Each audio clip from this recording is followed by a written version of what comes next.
Financial cost நான் என்னெல்லாம் இப்படிலாம் பிளான் பண்ணி சேவ் பண்ணி வாங்கணுன்றதை நான் உங்களுக்கு எல்லாமே தெளிவாக சொல்கிறேன். நான் இப்போ ஃபஸ்ட்டு மிட்டியாக தான் வாங்கலாம்னு டார்கெட்டை செட் பண்ணிட்டு தான் நம்ம சேவிங்ஸ் ஸ்டார்ட் பண்ணுவோம். நான் என்ன பண்ணிட்டேன், சேவிங்ஸ் பண்ண ஸ்டார்ட் பண்ணிட்டேன். டார்கெட் ஓகே இப்போது வாங்கும்போது பார்த்துக்கலாம் அப்படின்னு சொல்லிட்டு விட்டுட்டேன். ஃப்ரெண்டு வேறு எதுவும் சொன்னால் ஜாவா தான் நல்லா இருக்குது, ஜாவா தான் சூப்பராக இருக்குன்னு பண்ணுங்க. சில பேர் ஹோண்டாவோட இன்ஜின் சூப்பராக இருக்குது, ஸ்மூத்தாக இருக்குது. ஆனால் இது எல்லாமே உண்மையாக தான் இருக்கும், எதுவுமே ஃபேக் கிடையாது. ஆனால் இந்த பேக் சீட் ரிமூவ் பண்ணிட்டு பார்த்தீங்கன்னா கோல்ட் கிளாசிக் 50 சூப்பராக இருக்கும். டக்குன்னு அமௌண்ட் எல்லாருக்கிட்டே வாங்கி இந்த கோல்டு லோன் வச்சு ஃப்ரெண்டுக்கிட்ட வாங்கி ரெடி பண்ணி மொத்தத்தையும் வச்சு வாங்கிட்டேன்.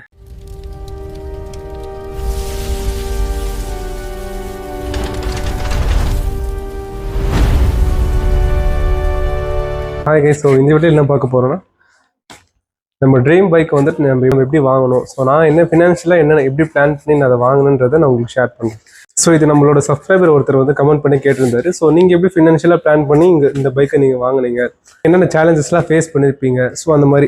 ஸோ நான் என்னோட ஃபினான்ஷியல் காஸ்ட் நான் என்னெல்லாம் இப்படிலாம் பிளான் பண்ணி சேவ் பண்ணி வாங்கணுன்றதை நான் உங்களுக்கு எல்லாமே தெளிவாக சொல்கிறேன். நீங்களும் கிளாசிக் 350 வாங்கணும் பிளான் பண்ணியிருந்தீங்கன்னா உங்களுக்கு அது மேபி யூஸ்ஃபுல்லாக இருக்கும். என்ன பைக் வாங்க போகிறீங்கிறத ஃபஸ்ட் டிசைட் பண்ணிக்கோங்க. மேபி ராயல் என்ஃபீல்டே நீங்கள் வந்து மிட்டியர் வாங்கலாம், கிளாசிக் 350 வாங்கலாம், தென் ஹண்டராக இருக்கலாம், தென் கோவான் கிளாசிக்காக இருக்கலாம். ஸோ நிறைய ஆப்ஷன்ஸ் இருக்குது. ஸோ அதில் நீங்கள் எந்த பைக் உங்களுக்கு ஓகேன்றதை ஃபஸ்ட்டு நீங்கள் ஷோரூம் போயிட்டு டெஸ்ட் ட்ரைவ் பண்ணி பார்த்தேன். ஸோ நான் ஃபஸ்ட்டு டேரெக்டாக ஷோரூம் போய் டெஸ்ட் ட்ரைவ் பண்ணி பார்த்தேன். ஏன்னா எனக்கு மிட்டியாரா கிளாசிக்கான்ற இந்த கன்ஃபியூஷன் எல்லாருக்குமே இருக்கும்.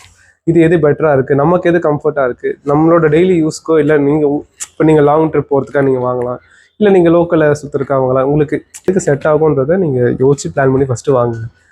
செகண்ட், நீங்கள் டிசைட் பண்ணதுக்கப்புறம் அதோட காஸ்ட், ரோட் டேக்ஸ் அது இதுன்னு எல்லாமே சேர்த்து நீங்கள் எஸ்டிமேட் பண்ணி ஒரு அமௌண்ட்டை வந்து நீங்கள் ஃபஸ்ட்டு கேல்குலேட் பண்ணி வச்சுக்கணும். பிகாஸ் இப்போ நீங்கள் வந்து எக்ஸ்டர்னல் ப்ரைஸ் வச்சு நீங்கள் வந்து டிசைட் பண்ண முடியாது. பிகாஸ் நீங்கள் நேரில் போய் கேட்டிங்கன்னா ரோட் டேக்ஸ்னு ஆட் பண்ணுவாங்க. தென் நீங்கள் அடிஷ்னலாக இந்த எக்ஸ்ட்ரா அந்த வண்டிக்கு இந்த 1 year எக்ஸ்டெண்டட் வாரண்ட்டி இந்த மாதிரிலாம், ஸோ நான் அந்த மாதிரி தான் போட்டிருக்கேன். ஸோ அந்த மாதிரி அதெல்லாம் என்னெல்லாம் இருக்குது, அதோட ப்ரைஸ் என்ன ஆகுது எல்லாமே நீங்கள் தெளிவாக விசாரிச்சுட்டு அதுக்கடுத்து நீங்கள் ஓகே அதுக்கு எவ்வளோ வருதுன்றதை நீங்கள் கேல்குலேட் பண்ணிட்டு நீங்கள் அதுக்கடுத்து நீங்கள் பிளான் பண்ண ஸ்டார்ட் பண்ணணும். ஸோ ஃபஸ்ட்டு நீங்கள் அமௌண்ட் கேல்குலேட் பண்ணி முடிச்சு, நான் வந்து வண்டி வாங்கலாம் பிளான் பண்ணும்போது நான் பிளான் பண்ண அமௌண்ட், அது வண்டியோட காஸ்ட் அந்த டைம் எவ்வளோ இருந்துச்சுன்னா 2.5 கிட்ட இருந்துச்சு. கரெக்டாக 2.55, அதாவது 2,50,000 55,000 இருந்துச்சு. 2,55,000 வைக்கணும்னா ஃபஸ்ட்டு நம்ம வந்து டவுன் பேமெண்ட் வந்து கொஞ்சம் ஓரளவுக்கு பல்காக கட்டணும். ஏன்னா நம்ம மொத்தமாகவே இஎம்ஐலையும் போக முடியாது. ஸோ ஃபஸ்ட்டு ஒரு அமௌண்ட் பல்காக கட்டலாம்னு சொல்லிட்டு நான் வந்து ஒரு 3 வருஷத்துக்கு முன்னாடி வந்து ஸ்டார்ட் பண்ணேன். எப்போனா 2022 மிட்லேருந்து சேவ் பண்ண ஸ்டார்ட் பண்ண அமௌண்ட்டு ஒரு மாதம் வந்து ஒரு 3,000 5,000 எவ்வளவோ அந்த மந்தில் என் கையில் எவ்வளோ இருக்கும் அதெல்லாம் நான் சேவ் பண்ண ஸ்டார்ட் பண்ணேன். எல்லாத்தையுமே ஆக்சுவலி நான் வந்து 2 அக்கௌண்ட் மெயின்டைன் பண்ணுவேன். ஃபஸ்ட்டு ஒரு அக்கௌண்ட் வந்து சேலரி அக்கௌண்ட், ஒரு அக்கௌண்ட் சேவிங்ஸ் அக்கௌண்ட் வச்சுக்கோங்க. ஸோ சேலரி அக்கௌண்ட் வந்து உங்களோட ஓன் எக்ஸ்பென்சஸ்க்காக வச்சுக்கோங்க. சேவிங்ஸ் அக்கௌண்ட்டில் வந்துட்டு நான் எப்படி மெயின்டைன் பண்ணுறேன்னா, நீங்கள் வந்து அதுக்கான எந்த ஏடிஎம் கார்டோ சரி யூபிஐ எதுவுமே லிங்க் பண்ணாமல் வச்சுக்கோங்க. பிகாஸ் நீங்கள் அது பண்ணியிருந்தீங்கன்னா நீங்கள் என்ன பண்ணுவீங்க, திடீர்னு இப்போது ஏதாவது காசு தேவைப்படுது, சரி ஓகே அதுலேருந்து எடுத்துக்கலாம் அப்படின்ற மாதிரி அந்த மைண்ட் செட் வந்துடும். நீங்களே நினச்சா கூட டேரெக்டாக பேங்க்கில் போய் தான் எடுக்கிற மாதிரி இருக்கும்.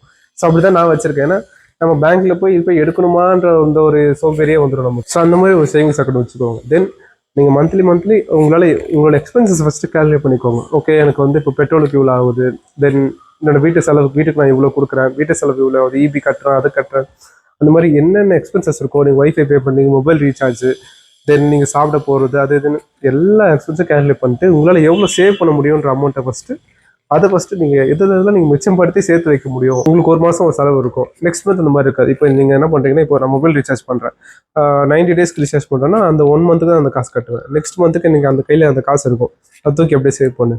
அந்த மாதிரி கொஞ்சம் கொஞ்சமாக அந்த மாதிரி எந்தெந்த எக்ஸ்பென்சஸ்லாம் நம்மளால் சேர்த்து வைக்க முடியுமோன்றதை கால்குலேட் பண்ணி நீங்கள் கரெக்டாக சேர்த்து வைக்க. இப்போ நீங்கள் ஒரு 30,000 வாங்குறீங்க, ஒரு 30,000 வாங்குறேன், 25,000 உங்களோட எக்ஸ்பென்சஸ் போச்சுன்னா 5,000 கண்டிப்பாக இருக்கணும். ஸோ அதுக்கேற்ற மாதிரி பிளான் பண்ணுங்க. இல்லை எனக்கு ஃபுல்லாக கமிட்மெண்ட் இருக்குது, நான் வேற ஒரு இஎம்ஐயில் மாட்டிட்டு இருக்கேன் அப்படின்னா உங்களோட சேவிங்ஸ் கொஞ்சம் கஷ்டமாக தான் இருக்கும். அப்போ நீங்கள் வந்துட்டு இந்த மாதிரி கோல்டு லோன் இல்லை அந்த மாதிரி வேறு ஏதாச்சும் ஒரு ஆப்ஷன் தான் சூஸ் பண்ணுற மாதிரி இருக்கும். But savings must. இது வந்து பைக்குக்குன்னு இல்லை, நீங்கள் எதுக்காக இருந்தாலும் சரி சேவிங்ஸ் வந்து மஸ்ட்டு. அது வந்து உங்களோட ஃபியூச்சருக்காக இருக்கட்டும், எமர்ஜென்சி பர்பஸாக இருக்கட்டும், என்ன வேணா இருக்கட்டும், சேவிங்ஸ் இருந்தால் தான் உங்களுக்கு வந்து நம்மள மாதிரி மிடில் கிளாஸ் எல்லாருக்குமே வந்துட்டு ஒரு சேவிங்ஸ் இருந்தால் தான் நம்மளால் இங்கே சர்வை பண்ணவே முடியும். இல்லை நம்ம இருக்கிற காசு, கையில் இருக்கிற காசு அப்படியே செலவு பண்ணும். இப்போ மாதம் சேலரி வருது, அதை திருப்பி செலவு பண்ணுறேன், திருப்பி செலவு பண்ணுறேன்னா நமக்குன்னு ஒன்று எதுவுமே பண்ண முடியாது. நம்மளால வளரவே முடியாது சொல்ல போனால் சேவிங்ஸ் இல்லாமல். ஏன்னா அட்லீஸ்ட் எதாவது இன்வெஸ்ட்மெண்ட் பண்ணணும். ஓகே நீங்கள் கோல்டில் இன்வெஸ்ட் பண்ணியிருக்கீங்க, ஏதோ ஒரு இன்வெஸ்ட்மெண்ட் பண்ணியிருக்கீங்கன்னா அது கூட பரவாயில்ல, ஒரு பெட்டர் ஆப்ஷன். அது ஒரு கைண்ட் ஆஃப் சேவிங்ஸ் தான். ஆனால் நம்ம இப்போ பைக்கில் போட்டுக்கிற இன்வெஸ்ட்மெண்ட்டாக கேட்டால் அது கிடையாது. இது வந்து என்னோட ட்ரீம், நான் வாங்கினேன் அவ்வளோதான். இது வந்து இன்வெஸ்ட்மெண்ட் கிடையாது, இது ட்ரீம். ட்ரீம் வேறு, இன்வெஸ்ட்மெண்ட் வேறு. இப்போ மாதிரி கோல்டில் இன்வெஸ்ட் பண்ணுறது, லேண்டில் இன்வெஸ்ட் பண்ணுறது, ஏதோ ஒரு இதில் ஸ்டாக்ல இன்வெஸ்ட் பண்ணுறது, ஸோ அந்த மாதிரிலாம் பண்ணிங்கன்னா ஓகே, இது கைண்ட் ஆஃப் சேவிங்ஸ் தான். இதெல்லாம் உங்களுக்கு இந்த ஸோ இந்த மாதிரிலாம் நீங்கள் வாங்கணும்னா இந்த கைண்ட் ஆஃப் சேவிங்ஸ்லேருந்து தான் நீங்கள் வாங்கணும். தவிர நீங்கள் வந்து மொத்தத்தையும் லோன் எடுத்துலாம் வாங்கினா உங்களுக்கு மொத்தமாக லாக் ஆகிடுவீங்க. உங்களால் நெக்ஸ்ட்டு வேறு டக்குன்னு நீங்கள் ஃபோன் வாங்கலாம் பிளான் பண்ணுறீங்க, இல்லை திடீர்னு வேறு ஏதாவது எக்ஸ்ட்ரா எக்ஸ்பென்சஸ் பார்த்தா உங்களால் அதை மேனேஜ் பண்ணவே முடியாது. அதுக்கு நீங்கள் வேறு மாறணும், வேறு வேலை கிடைக்கணும். இங்கே மார்க்கெட்டே ரொம்ப டவுனாக இருக்குது. அந்த மாதிரி ரொம்ப கஷ்டமாக இருக்கும். நான் எப்படி இதை சேவ் பண்ணி நான் எப்படி பிளான் பண்ணுறதை நான் சொல்கிறேன். நான் வந்துட்டு அரௌண்ட் ஒரு ஒன் இயர், ஒரு 1 இயர்லேயே பார்த்தீங்கன்னா ஒரு 50,000 கிட்ட சேவ் பண்ணிட்டேன். சரிங்களா? 1 இயர்ல 50,000 சேவ் பண்ணிட்டேன். சரி ஓகே, ஃப்ரெண்ட்ஸ் கிட்ட விசாரிச்சு அவனும் சொன்னாங்க 50,000 இருக்கா, அப்போ டக்குன்னு வாங்கிடு அப்படின்னானுங்க. நான் இருந்தாலுமே எனக்கு வந்து யோசிச்சிட்டே இருந்தேன். ஏன்னா அப்போ வந்து கிளாசிக், அப்போ மீட்டியார் செம்மையாக போயிட்டு இருந்துச்சு. அப்போ கிளாசிக் 50 வந்து ரீபான் வரலன்னு நினைக்கிறேன். 3 இயர்ஸ் பிஃபோரா 2022னா எனக்கு தெரியல, 4 இயர்ஸ் பிஃபோர்னு நினைக்கிறேன். கரெக்ட். ஸோ 4 இயர்ஸ் பிஃபோரில் வந்துட்டு ரீபான் வரல. ஸோ அப்போ தான் மிட்டியார் ரிலீஸ் பண்ணாங்க. மிட்டியார் ரிலீஸ் பண்ணி செம்ம பீக்கில் போயிட்டு இருந்துச்சு. நான் அப்போ ஃபஸ்ட்டு மிட்டியார் தான் வாங்கலான்னு இருந்தேன். ஓகே, மிட்டியாரில் வந்து அந்த மேட் பிளாக் ரொம்ப பிடிச்சிருந்துச்சு. ஸோ எனக்கு பிளாக்னாலே பிடிக்கும். ஸோ அந்த மிட்டியாரில் மேட் பிளாக் வந்து சூப்பராக இருந்துச்சு. சரி ஓகே, அதுதான் நம்ம பைக். ஏன்னா அப்போ கூட நான் பைக்கை நான் ஓட்டி பார்க்கலாம் இல்லை, நான் டேரெக்டாக இந்த யூடியூப் வீடியோவில் பார்த்துட்டு ஓகே இவன் தான் நம்ம பைக்கு நம்ம ஓட்டி பார்த்து நம்ம செட் ஆகுமா இல்லையா அதெல்லாம் யோசிக்கவே இல்லை. மிட்டியார் தான் வாங்கலாம் அப்படின்னு சொல்லிட்டு விட்டேன். அதுக்கப்புறம் என் ஃப்ரெண்டோட அண்ணா ஒருத்தர் வந்து அந்த பைக் வாங்கியிருந்தார் போல். அதுக்கப்புறம் அந்த பைக் மேலே உட்காந்து பார்க்குறேன், எனக்கு சுத்தமாக செட்டே ஆகல. அந்த பைக் செம்ம வெயிட்டாக இருந்துச்சு. அப்போ அந்த டைம்லலாம் எனக்கு என்ன, நம்ம பெரிய பைக் ஓட்டினதே கிடையாது. அந்த டைமில் பைக் எடுத்து நிற்க வர செம்ம வெயிட்டாக இருந்துச்சு. இன்னும் இவ்வளோ வெயிட்டாக இருக்குது, வண்டி வர குள்ளமாக இருக்குது. ஹைட் வந்து 5'9". ஸோ 5'9" பார்த்தீங்கன்னா அந்த பைக் ரொம்ப குள்ளமாக இருந்துச்சு. மேபி கொஞ்சம் ஹைட்டாக இருந்தால் நல்லா இருக்குமா, இல்லைனா கொஞ்சம் குள்ளமாக கொஞ்சம் பல்காக இருந்தால் நல்லா இருக்குமா அப்படின்னு தெரில. ஸோ அதனால் எனக்கு செட்டே ஆகாத மாதிரி இருந்துச்சு. அப்படியே யோசிச்சுட்டே இருந்தேன். பட் நான் சேர்த்து வைக்கிறது ஸ்டாப் பண்ணல. நான் பாருன்னு சேர்த்து வச்சுட்டே இருந்தேன். நான் பைக்கும் டிசைடே பண்ணல, பட் நான் சேர்த்து வைக்க ஆரம்பிச்சிட்டேன். ஓகே, நம்ம சேர்த்து வச்சுட்டே இருப்போம், நம்மகிட்ட எவ்வளோ அமௌண்ட் சேருதோ அதை வச்சு அந்த டைமில் எந்த பைக் வாங்கலாமோ வாங்கிக்கலாம், அந்த மாதிரி ஒரு மைண்ட் செட்க்கு வந்துட்டேன். நான் டார்கெட்டை செட் பண்ணிட்டு தான் நம்ம சேவிங்ஸ் ஸ்டார்ட் பண்ணுவோம். நான் என்ன பண்ணிட்டேன், சேவிங்ஸ் பண்ண ஸ்டார்ட் பண்ணிட்டேன். டார்கெட் ஓகே இப்போது வாங்கும்போது பார்த்துக்கலாம் அப்படின்னு சொல்லிட்டு விட்டுட்டேன். சரி சொல்லிட்டு நான் அது பார்த்தீங்கன்னா இந்த லாஸ்ட் இயரில் நவம்பர் டிசம்பரில் தான் போயிட்டு இருந்தேன். ஸோ பைக் வாங்கினது ஜான்வரி. நான் அந்த நவம்பர் டிசம்பர் பைக் வாங்குறது கொஞ்சம் நாள் தான் டெஸ்ட் டைப் பண்ணி கன்ஃபார்ம் பண்ணேன் எந்த பைக்குன்னு. ஆனால் அதுக்கு முன்னாடி வரைக்கும் நான் எந்த பைக்குன்னு கன்ஃபார்மே பண்ணல. நான் திடீர்னு ஹோண்டாவுக்கு போயிட்டேன். ஹோண்டா வாங்கிடலாமா இல்லை ஜாவா போயிடலாமா, ஜாவா வாங்கலாமா, அந்த மாதிரி ஒரு கன்ஃபியூஷனாகவே இருந்துச்சு. ஆனால் நீங்கள் எல்லா பைக்கும் ஓட்டி பாருங்கள், நீங்கள் எல்லா பைக்குமே ஷோரூமில் போய் டெஸ்ட் ட்ரைவ் பண்ணி பாருங்கள். ஸோ அப்போ தான் உங்களுக்கு ஒரு கரெக்டான ஐடியா வரும், உங்களுக்கு எது பிடிச்சிருக்குன்றது பாருங்கள். நீங்கள் இப்போ அவன் சொல்லுவான், இப்போ உங்கள் ஃப்ரெண்டு வேறு எதுவும் சொல்லுவான், ஜாவா தான் நல்லா இருக்குது, ஜாவா தான் சூப்பராக இருக்குன்னு பாருங்க. சில பேர் ஹோண்டாவோட இன்ஜின் சூப்பராக இருக்குது, ஸ்மூத்தாக இருக்குது. ஆனால் இது எல்லாமே உண்மையாக தான் இருக்கும், எதுவுமே ஃபேக் கிடையாது. ஆனால் அதில் உங்களுக்கு என்ன பிடிச்சிருக்கு, உங்களுக்கு ஒரு டேஸ்ட் இருக்கும், அது உங்களோட டேஸ்ட் ரொம்ப யூனிக்காக இருக்கும். ஸோ அந்த டேஸ்ட்டுக்கு எது மேட்ச் ஆகுதுன்றதை பார்த்து நீங்கள் சூஸ் பண்ணுங்கள். எனக்கு வந்துட்டு நான் ஃபஸ்ட்டு எனக்கு வேறு பிராண்ட் எதுவுமே எனக்கு பிடிக்கல. எனக்கு வேறு எந்த பிராண்டுமே வேணால், நான் ராயல் என்ஃபீல்டு தான் சூஸ் பண்ணேன். ஸோ ராயல் என்ஃபீல்டில் தான் நான் எனக்கு எதுன்னு சொல்லிட்டு கோவன் கிளாசிக் 350 விட்டுருந்தாங்க. அது வந்து ஒரு 2 இயர்ஸ் பிஃபோர் நினைக்கிறேன். கோவன் கிளாசிக் 350 விடும்போது சரி ஓகே அது நல்லா இருக்குமோ, அதுதான் நமக்கு சூட் ஆகும் அப்படிலாம் நினச்சி நான் அதை டெஸ்ட் ட்ரைவ் பண்ணக்கு எங்கேயுமே கிடைக்கல. எந்த இடத்துல கேட்டேன், டெஸ்ட் ட்ரைவே கிடையாதுன்ட்டாங்க கோவன் கிளாசிக் 350. அதுக்கப்புறமா நான் வந்துட்டு அங்கே சர்வீஸ் விட்டு வந்திருந்தார். சர்வீஸ் விட்டு வரும்போது அவர்கிட்ட ஒருத்தர் கிட்ட கேட்டு நான் ஓட்டி பார்க்கணும்னு சொல்லி அவர்கிட்ட வாங்கி ஓட்டி பார்த்தேன். சுத்தமாக செட் ஆகல. இப்படி இருந்துச்சு பைக் நல்லா. அது நமக்கு எதுவும் செட் ஆகாத மாதிரி இருந்துச்சு. மேபி அவங்களுக்கு அந்த க்ரூசிங்ஸ், அந்த பழைய ராயல் என்ஃபீல்ட் பார்த்துருக்கீங்களா, அந்த தண்டர் பேர்ட். ஸோ அந்த இது, ஆனால் சீட் பார்த்தீங்கன்னா கிளாசிக் 350 சீட்டு. ஸோ அதனால கொஞ்சம் செட் ஆகாத மாதிரி இருந்துச்சு. மேபி சீட் கொஞ்சம் லோவராக வந்து இது கொஞ்சம் இப்படி இருந்துச்சுன்னா அந்த மிட்டியார் ஃபீல் கொஞ்சம் வரும். ஆனால் சீட்டும் ஹைட்டு, இதுவும் ஹைட்டுன்றது அது கொஞ்சம் ஒரு மாதிரி டிஃப்ரெண்ட்டாக இருந்துச்சு கோவன். ஆனால் லுக் வைஸ் வண்டி வந்து இந்த பேக் சீட் ரிமூவ் பண்ணிட்டு பார்த்தீங்கன்னா கோவன் கிளாசிக் 350 சூப்பராக இருக்கும். ஆனால் எனக்கு அது என்னவோ எனக்கு எதுவும் செட் ஆகாத மாதிரி இருந்துச்சு. நான் அதை உடனே வேணான்னு விட்டுட்டேன். தென் ஹண்டர் வந்து எனக்கு கொஞ்சம் ஷார்ட்டாக இருக்கிறதால எனக்கு அது பிடிக்காது. அது வண்டியே ஷார்ட்டாக இருக்கிறதால எனக்கு அந்த அளவுக்கு ஹண்டர் பிடிக்காது. கொஞ்சம் ரெட்ரோ ஃபீல் எனக்கு வேணுன்றதால ஹண்டர் ஸ்கிப் பண்ணிட்டேன். ஏன்னா ஓட்டியும் பார்த்தேன், எனக்கு கொஞ்சம் சூட் ஆகாத மாதிரி தான் இருந்துச்சு.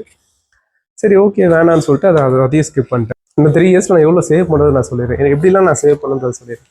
ஸோ எந்த மாதமே நான் வந்து சேவிங்ஸ் பண்ணாமல் ஸ்கிப் பண்ணதே கிடையாது. அதையும் நீங்கள் ஃபாலோ பண்ணுங்கள். ஃபஸ்ட்டு அட்லீஸ்ட் ஒரு 5,000, உங்களுக்கு மேபி 5,000 அதிகமாக இருக்கலாம். மேபி உங்களோட பட்ஜெட் எப்படின்னு பார்த்துக்கோங்க. ஸோ 5,000 or 3,000 ஏதோ ஒரு அமௌண்ட் சேர்த்து வச்சுட்டே இருங்க.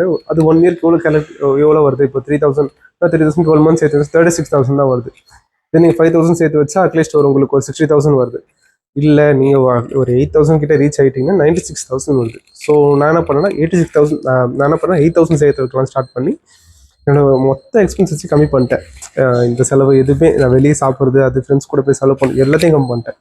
நம்ம மொத்த டார்கெட்டும் இவன் தான், பைக் வாங்கி தான் ஆகணும்னு சொல்லிட்டு நான் 3 வருஷத்தில் வந்துட்டு 1.5 கிட்ட சேர்த்து வச்சேன். ஸோ அது வந்து ரொம்ப கம்மி தான் என்னை பொறுத்த வரைக்கும். ஏன்னா நடுவில் கொஞ்சம் செலவு பண்ணிட்டேன். நான் சேர்த்து வச்ச அமௌண்ட்லேருந்து கொஞ்சம் காசு எடுத்து செலவு பண்ணிட்டேன். சேர்த்து வைக்கிறது வந்து ரொம்ப கஷ்டம். நமக்கு செலவு ஏதாச்சும் ஒரு கமிட்மெண்ட் வந்துகிட்டே இருக்கும். அந்த காசை நீ எடுத்து தான் ஆகணுன்ற கமிட்மெண்ட் வந்துகிட்டே இருக்கும். அதனால முதல்ல என்ன சொல்லுவாங்க, அது நீ வாங்கிட்டு கையில் காசு இருந்தால் வாங்கிட்டு இருந்தால் செலவு பண்ணுறேன்ருவாங்க. ஆனால் அப்படி பண்ணுறது வந்துட்டு கரெக்டாக இருக்காது. நம்ம கண்ட்ரோலாக இருக்கணும். இல்லை நான் செலவு பண்ண மாட்டேன், அது சேவிங்ஸ் அப்படின்னு இருக்கணும்.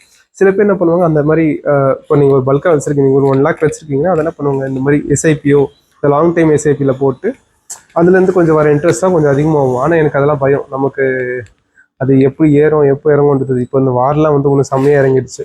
அதனால் நமக்கு எப்போ இறங்குன்றது நமக்கு தெரியாது. அதனால் நான் அதெல்லாம் பண்ண மாட்டேன். நான் வந்து டேரெக்டாகவே சேவிங்ஸ் அக்கௌண்ட்லேருந்து அப்படியே வச்சு நான் அதுக்கப்புறம் எக்ஸ்ட்ரா இப்போ வண்டியோட ப்ரைஸ் நான் வாங்கும்போது ஒரு 2.8 lakhs, எக்ஸ்ட்ரா வந்து 1.3 lakhs எடுத்து தேவைப்படுது. ஸோ நெக்ஸ்ட்டு அதை எப்படி ரெடி பண்ணலான்னு சொல்லிட்டு யோசிச்சுட்டு அதுக்கடுத்து நான் கோல்டு வச்சேன். என்னோட செயின் ஒன்று வச்சேன். எதுவும் விற்கலை, செயின் வச்சு நான் அதையும் நான் இப்போ மீட்டுட்டேன். ஸோ அந்த டைமில் எனக்கு தேவைப்பட்டுச்சு அமௌண்ட். ஓகே, அதை வச்சு நான் ஒரு அமௌண்ட் எடுத்தேன். என் ஃப்ரெண்டு ஒரு ஃபிஃப்த் தான், அந்த வாங்கி அவனுக்கு திருப்பி கொடுத்தேன். அந்த மாதிரி இப்படிலாம் வச்சு கொஞ்சம் கஷ்டப்பட்டு தான் இந்த வண்டியை வாங்கினேன். ஏன்னா நான் ஏன் அதுக்கு டக்குன்னு இந்த வருஷத்தில் எடுக்கலாம் முடிவு பண்ணிட்டேன்னா அந்த GST 2.0 வந்துச்சு. ஸோ அப்போ என்ன பண்ணாங்க, 350cc பைக்லாம் வந்துட்டு ப்ரைஸ் ரெடியூஸ் பண்ணாங்க.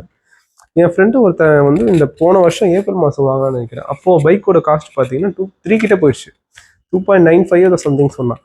3 கிட்ட போயிடுச்சு. இன்க்ளூடிங்லாம் இல்லை. ஆக்சுவலி அவனுங்க வந்துட்டு இந்த 1 year வாரண்டிலாம் போடல. ஸோ அதெல்லாம் இல்லாமே அவன் 2.95 தான், 3 lakhs கிட்ட போயிடுச்சு வண்டி ப்ரைஸ். அவ்வளோதான், நம்மளால் வாங்க முடியாதுன்னு இருந்துச்சுன்னா அப்போ என்னோட சேவிங்ஸ் அமௌண்ட் வந்து 1.2 1.3 சம்திங் தான் இருந்துச்சு. ஓகே, முடிஞ்சு போச்சு சோலி.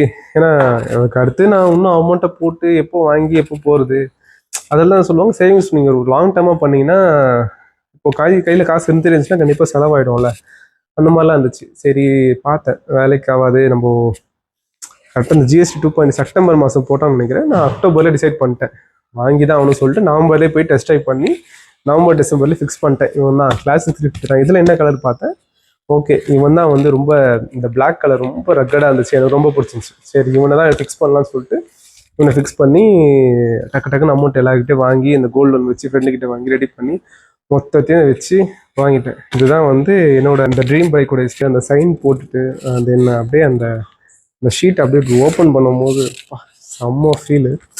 இந்த வண்டி அப்படியே உத்து பார்த்துட்டே இருந்தேன். ஆஹா என்ன சூப்பராக இருக்கான் நம்ம பைக் இது.